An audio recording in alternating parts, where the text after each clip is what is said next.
Now what we have here is we have two hard drives that were sent in to me for recovery.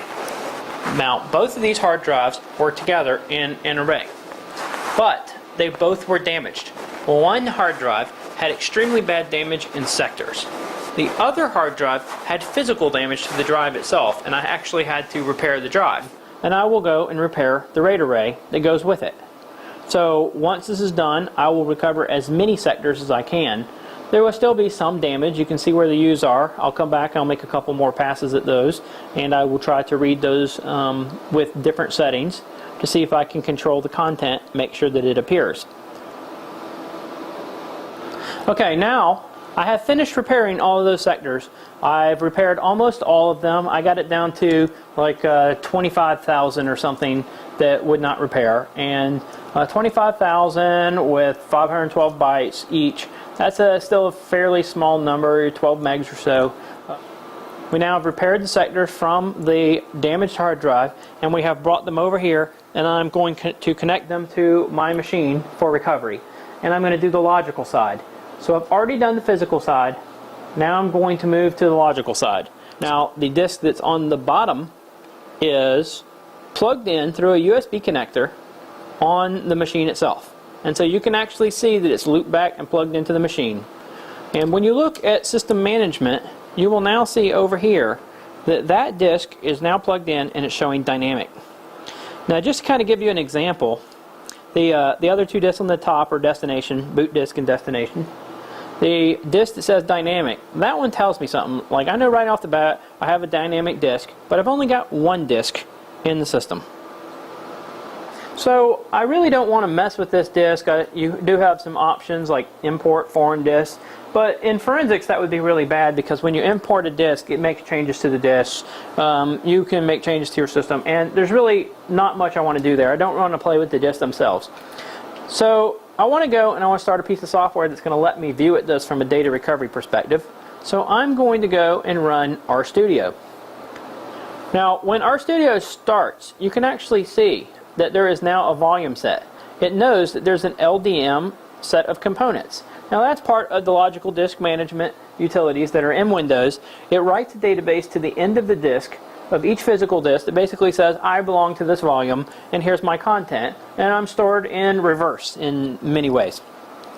So what you can see here is that I have a volume, I have a stripe, I have content that actually says it's NTFS, and I've only got one disk hooked up. But this tells me that I need another one. There's something else going on. So I can try to go and open the files. It'll try to show me what it can from this content. And you'll see I've got a very limited list here. So I can actually go and look at some of the content that's here and see the stuff that exists in these files.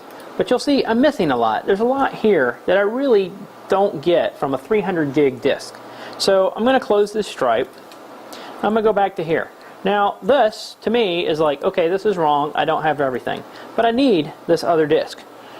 So I plug in my other disk, and I've got a piece of software that can control it. So right now, you'll see, I only have one dynamic disk still in my system. So I'm going to go to my C3000 software, and you'll see, basically all this is going to do is mount the disk. The thing is, I'm going to control and make sure that it's going to be mounted read-only. So I'm going to tell it, okay, fine, here I am, read-only, let's mount it. So now it mounts that disk in the system. Now when I go back to computer management, you'll now see there are now two dynamic disks in my system. These two dynamic disks are what I'm going to combine. So when I go back to RStudios, you'll see it still says the same information. It still knows that they're there. I'm going to refresh this view. So now it actually will show that there's additional disks and shows that it's there. And when I right click on this, I can say open drive files. And now it's going to build me a more extensive list. And if you look now, I have an extensive tree of content going down in this RAID array. So I can go and look at content that's in this RAID array and go and actually see content related to a number of different items and be able to go and pull up pictures, see content, look at the content inside of a disk.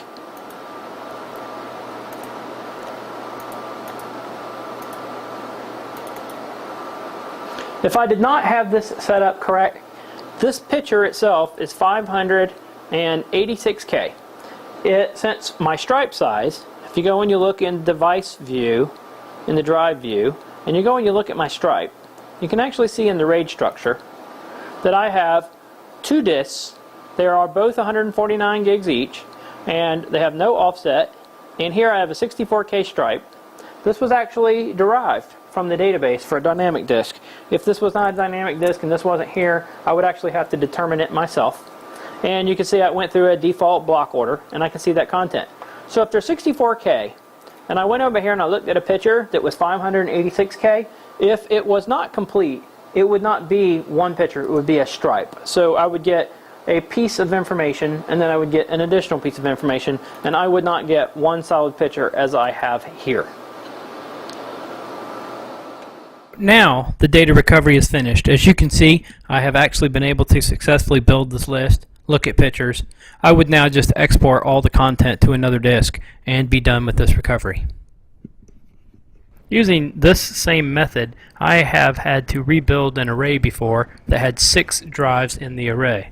And while it is difficult, it is possible to do. I teach a physical data recovery course on how to actually rebuild these drives when they're damaged like this. And if you're interested, you can go to myharddrivedied.com and you can see more information about this in the classes I teach.